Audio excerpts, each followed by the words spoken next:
ओम शांति। 19 नवंबर 2023 अव्यक्त बाप दादा के महावाक्य। ओरिजिनल डेट 3 अप्रैल 1996। सेवाओं के साथ साथ बेहद की वैराग्य वृत्ति द्वारा पुराने व व्यर्थ संस्कारों से मुक्त बनो। आज बेहद का बाप अपने बेहद के सदा सहयोगी साथियों को देख रहे हैं। चारों ओर के सदा सहयोगी बच्चे सदा बाप के दिल पर दिल तख्त नशीन निराकार बाप को अपना अकाल तख्त भी नहीं है, लेकिन तुम बच्चों को कितने तख्त हैं? तो बाप दादा तख्त नशीन बच्चों को देख सदा हर्षित रहते हैं। वाह मेरे तख्त नशीन बच्चे! बच्चे बाप को देख खुश होते हैं। आप सभी बाप दादा को देख खुश होते हो, लेकिन बाप दादा कितने बच्चों को देख खुश होते हैं? क्योंकि हर एक बच्चा विशेष आत्मा है। चाहे लास्ट नंबर भी है, लेकिन फिर भी लास्ट होते भी विशेष कोटों में कोई में कोई की लिस्ट में है। इसलिए एक एक बच्चे को देख बाप को ज्यादा खुशी है, वह आपको है। दोनों को। बाप को कितने बच्चे हैं? जितने बच्चे उतनी खुशी, और आपको सिर्फ डबल खुशी है। बस आपको परिवार की भी खुशी है, लेकिन बाप की खुशी सदा काल की है, और आपकी खुशी सदा काल है या कभी नीचे ऊपर होती है। बाप दादा समझते हैं कि ब्राह्मण जीवन का श्वास खुशी है। खुशी नहीं तो ब्राह्मण जीवन नहीं, और अविनाशी खुशी कभी कभी वाली नहीं, परसेंटेज वाली नहीं। खुशी तो खुशी है। आज 50% खुशी है, कल 100% है, तो जीवन का श्वास नीचे ऊपर है ना।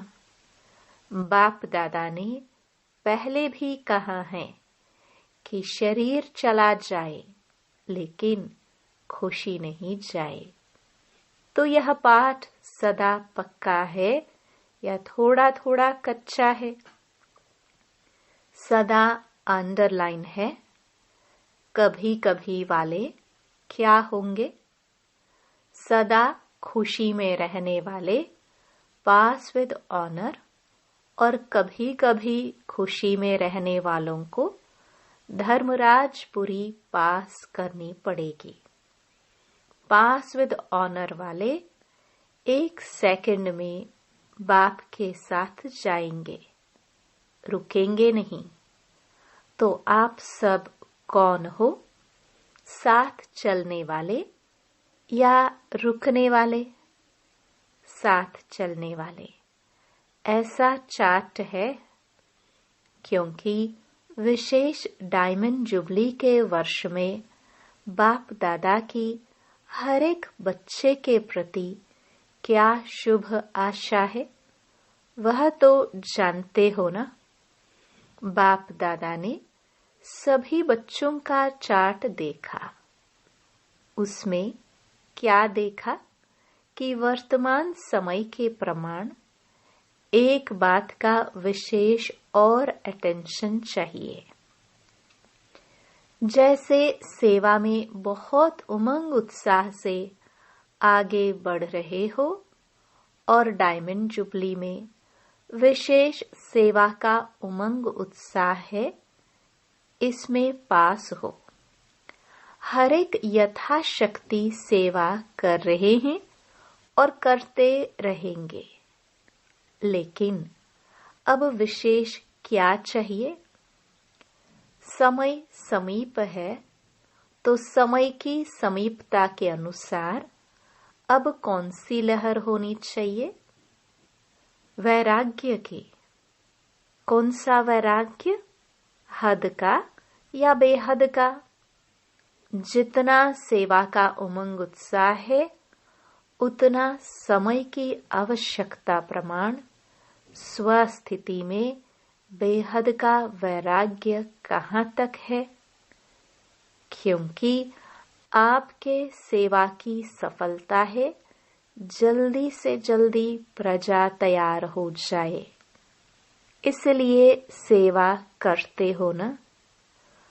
तो जब तक आप निमित्त आत्माओं में बेहद की वैराग्य वृत्ति नहीं है, तो अन्य आत्माओं में भी वैराग्य वृत्ति नहीं आ सकती। और जब तक वैराग्य वृत्ति नहीं होगी, तो जो चाहते हो कि बाप का परिचय सबको मिले, वह नहीं मिल सकता। बेहद का वैराग्य सदा काल का वैराग्य है। अगर समय प्रमाण व सर्कमस्टेंस प्रमाण वैराग्य आता है, तो समय नंबर 1 हो गया और आप नंबर 2 हो गए। परिस्थिति या समय ने वैराग्य दिलाया, परिस्थिति खत्म, समय पास हो गया, तो वैराग्य पास हो गया। तो उसको क्या कहेंगे? बेहद का वैराग्य या हद का? तो अभी बेहद का वैराग्य चाहिए। अगर वैराग्य खंडित हो जाता है, तो उसका मुख्य कारण है देह भान। जब तक देह भान का वैराग्य नहीं है, तब तक कोई भी बात का वैराग्य सदा काल नहीं होता है, अल्पकाल का होता है। संबंध से वैराग्य यह बड़ी बात नहीं है। वह तो दुनिया में भी कईयों को दिल से वैराग्य आ जाता है, लेकिन यहाँ देह भान के जो भी भिन्न भिन्न रूप हैं, उन भिन्न भिन्न रूपों को तो जानते हो ना। कितने देह भान के रूप है, उसका विस्तार तो जानते हो, लेकिन इस अनेक देह भान के रूपों को जानकर बेहद के वैराग्य में रहना। देह भान देही अभिमानी में बदल जाए। जैसे देह भान एक नेचुरल हो गया, ऐसे देही अभिमानी नेचुरल हो जाए। क्योंकि हर बात में पहला शब्द देह ही आता है। चाहे संबंध है, तो भी देह का ही संबंध है। पदार्थ हैं, तो देह के पदार्थ हैं। तो मूल आधार देह भान है। जब तक किसी भी रूप में देह भान है, तो वैराग्य वृत्ति नहीं हो सकती। और बाप दादा ने देखा कि वर्तमान समय जो देह भान का विघ्न है, उसका कारण है कि देह के जो पुराने संस्कार हैं, उससे वैराग्य नहीं है। पहले देह के पुराने संस्कारों से वैराग्य चाहिए। संस्कार स्थिति से नीचे ले आते हैं। संस्कार के कारण सेवा में व संबंध संपर्क में विघ्न पड़ते हैं। तो रिजल्ट में देखा कि देह के पुराने संस्कार से जब तक वैराग्य नहीं आया है, तब तक बेहद का वैराग्य सदा नहीं रहता। संस्कार भिन्न भिन्न रूप से अपने तरफ आकर्षित कर लेते हैं। तो जहाँ किसी भी तरफ आकर्षण है, वहाँ वैराग्य नहीं हो सकता।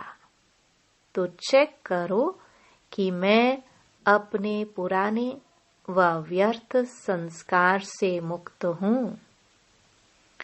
कितनी भी कोशिश करेंगे, करते भी हैं कि वैराग्य वृत्ति में रहे, लेकिन संस्कार कोई कोई के पास या मेजॉरिटी के पास किस न किस रूप में ऐसे प्रबल हैं जो अपनी तरफ खींचते हैं। तो पहले पुराने संस्कारों से वैराग्य। संस्कार ना चाहते भी इमर्ज हो जाते हैं। क्यों? चाहते नहीं हो, लेकिन सूक्ष्म में संस्कारों को भस्म नहीं किया है।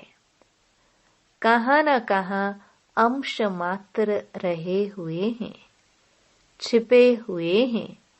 वह इस समय पर ना चाहते हुए भी इमर्ज हो जाते हैं। फिर कहते हैं, चाहते तो नहीं थे, लेकिन क्या करे, हो गया, हो जाता है। या कौन बोलता है, देहभान या देही अभिमान। तो बाप दादा ने देखा कि संस्कारों से वैराग्य वृत्ति में कमजोरी है। खत्म किया है, लेकिन अंश भी नहीं हो ऐसा खत्म नहीं किया है। और जहाँ अंश है तो वंश तो होगा ही। आज अंश है, समय प्रमाण वंश का रूप ले लेता है, परवश कर देता है। कहने में तो सभी क्या कहते हैं कि जैसे बाप नॉलेजफुल है, वैसे हम भी नॉलेजफुल है। लेकिन जब संस्कार का वार होता है, तो नॉलेजफुल हैं या नॉलेजफुल हैं? क्या है? नॉलेजफुल के बजाय नॉलेजफुल बन जाते हो। उस समय किसी से भी पूछो तो कहेंगे, हाँ समझती तो मैं भी हूँ, समझता तो मैं भी हूँ। होना नहीं चाहिए, करना नहीं चाहिए, लेकिन हो जाता है। तो नॉलेजफुल हुए या नॉलेजफुल हुए? नॉलेजफुल अर्थात नॉलेज को खींचने वाले। जो नॉलेजफुल हैं, उसे कोई भी संस्कार, संबंध, पदार्थ वार नहीं कर सकता। तो डायमंड जुबली मना रहे हो। डायमंड जुबली का अर्थ है डायमंड बनना, अर्थात बेहद के वैरागी बनना।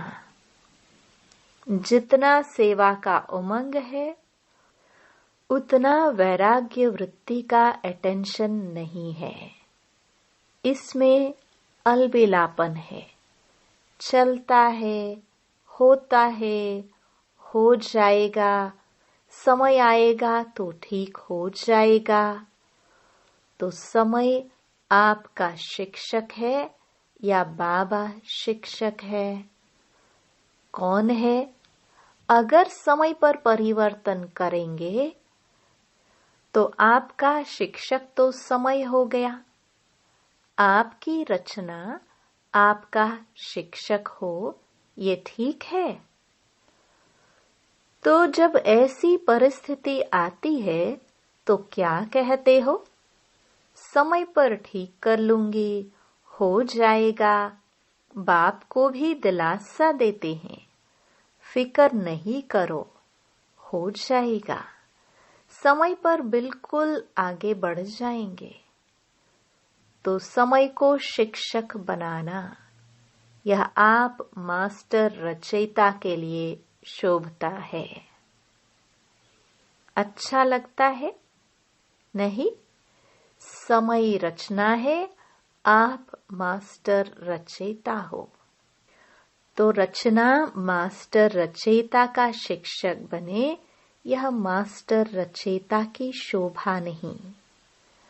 तो अभी जो बाप दादा ने समय दिया है, उसमें वैराग्य वृत्ति को इमर्ज करो, क्योंकि सेवा की खींचातान में वैराग्य वृत्ति खत्म हो जाती है। वैसे सेवा में खुशी भी मिलती है, शक्ति भी मिलती है और प्रत्यक्ष फल भी मिलता है, लेकिन बेहद का वैराग्य खत्म भी सेवा में ही होता है। इसलिए अब अपने अंदर इस वैराग्य वृत्ति को जगाओ। कल्प पहले भी बने तो आप ही थे कि और थे? आप ही है ना।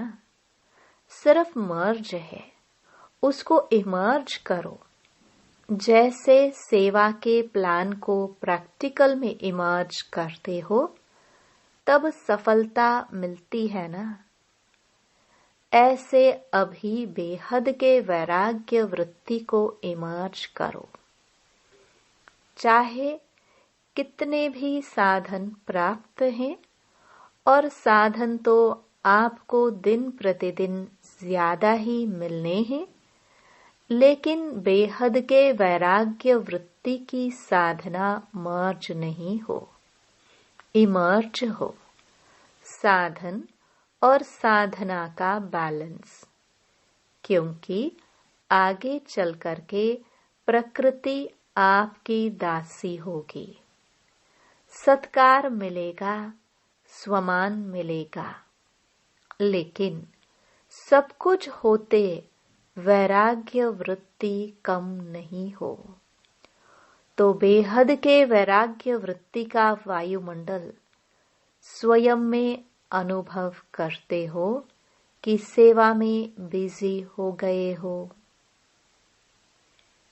जैसे दुनिया वालों को सेवा का प्रभाव दिखाई देता है ना, ऐसे बेहद के वैराग्य वृत्ति का प्रभाव दिखाई दे। आदि में आप सभी की स्थिति क्या थी? कराची में जब थे, बाहर की कोई सेवा नहीं थी, साधन थे, लेकिन बेहद की वैराग्य वृत्ति का वायुमंडल ने सेवा को बढ़ाया। तो जो भी डायमंड जुबली वाले हैं, उन्हों में आदि संस्कार हैं, अब मर्ज हो गए हैं। अब फिर से इस वृत्ति को इमर्ज करो। आदि रत्नों के बेहद के वैराग्य वृत्ति ने स्थापना की। अभी नई दुनिया की स्थापना के लिए फिर से वही वृत्ति, वही वायुमंडल इमर्ज करो। तो सुना क्या जरूरत है? साधन ही नहीं है और कहो हम तो वैराग्य है, तो कौन मानेगा? साधन हो और वैराग्य हो। पहले के साधन और अभी के साधनों में कितना अंतर है। साधना छिप गई है और साधन प्रत्यक्ष हो गए हैं। अच्छा है, साधन बड़े दिल से यूज करो, क्योंकि साधन आपके लिए ही है, लेकिन साधना को मर्ज नहीं करो। बैलेंस पूरा होना चाहिए। जैसे दुनिया वालों को कहते हैं कि कमल फूल समान बनो, तो साधन होते हुए कमल पुष्प समान बनो। साधन बुरे नहीं है, साधन तो आपके कर्म का, योग का फल है, लेकिन वृत्ति की बात है। ऐसे तो नहीं कि साधन के प्रवृत्ति में साधनों के वश फंस तो नहीं जाते। कमल पुष्प समान न्यारे और बाप के प्यारे यूज करते हुए उन्हों के प्रभाव में नहीं आए।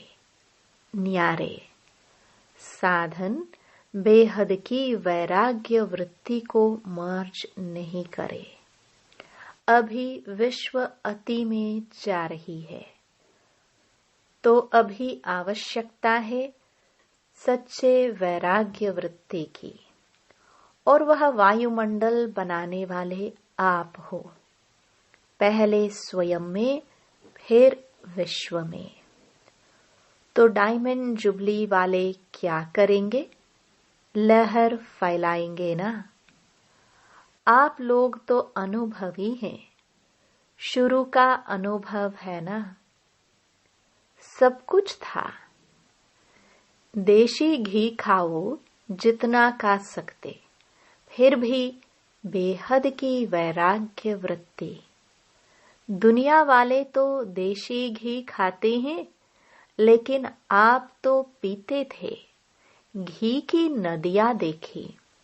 तो डायमंड जुबली वालों को विशेष काम करना है।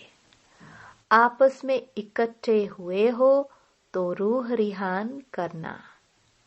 जैसे सेवा की मीटिंग करते हो, वैसे इसकी मीटिंग करो। जो बाप दादा कहते हैं, चाहते हैं सेकंड में अशरीरी हो जाए। उसका फाउंडेशन यह बेहद की वैराग्य वृत्ति है। नहीं तो कितनी भी कोशिश करेंगे, लेकिन सेकंड में नहीं हो सकेंगे। युद्ध में ही चले जाएंगे। और जहाँ वैराग्य है, तो वे वैराग्य है योग्य धर्मी। उसमें जो भी डालो, उसका फल फौरन निकलता। तो क्या करना है? सभी को फील हो कि बस हमको भी अभी वैराग्य वृत्ति में जाना है। अच्छा, समझा क्या करना है? सहज है या मुश्किल है? थोड़ा थोड़ा आकर्षण तो होगी या नहीं? साधन अपने तरफ नहीं खींचेंगे। अभी अभ्यास चाहिए। जब चाहे, जहाँ चाहे, जैसा चाहिए, वहाँ स्थिति को सेकंड में सेट कर सके। सेवा में आना है तो सेवा में आए। सेवा से न्यारे हो जाना है तो न्यारे हो जाए। ऐसे नहीं सेवा हमको खींचे। सेवा के बिना रह नहीं सके। जब चाहे, जहाँ चाहे, विल पावर चाहिए।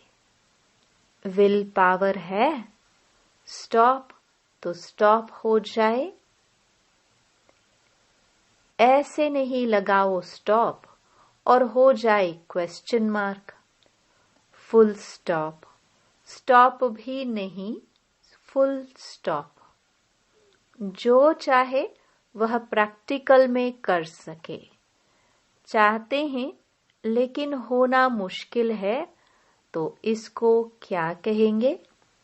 विल पावर है कि पावर है?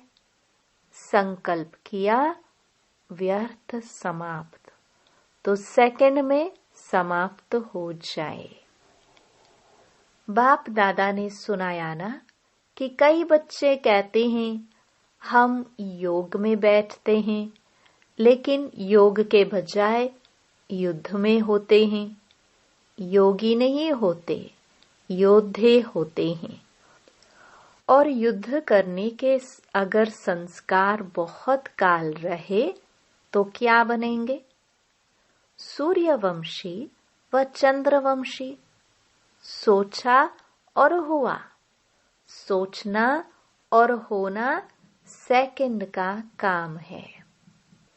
सोचना और होना सेकंड का काम है। इसको कहते हैं विल पावर। विल पावर है कि प्लान बहुत अच्छे बनाते, लेकिन प्लान बनते हैं 10 और प्रैक्टिकल में होते हैं 5। ऐसे तो नहीं होता।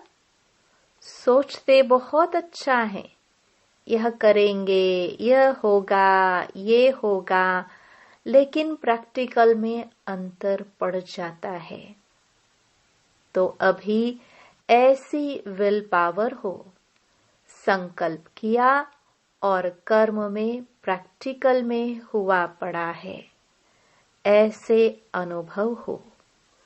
नहीं तो देखा जाता है अमृत वेले जब बाप से रूह रिहान करते, बहुत अच्छी अच्छी बातें बोलते हैं, ये करेंगे, ये करेंगे, और जब रात होती तो क्या रिजल्ट होती?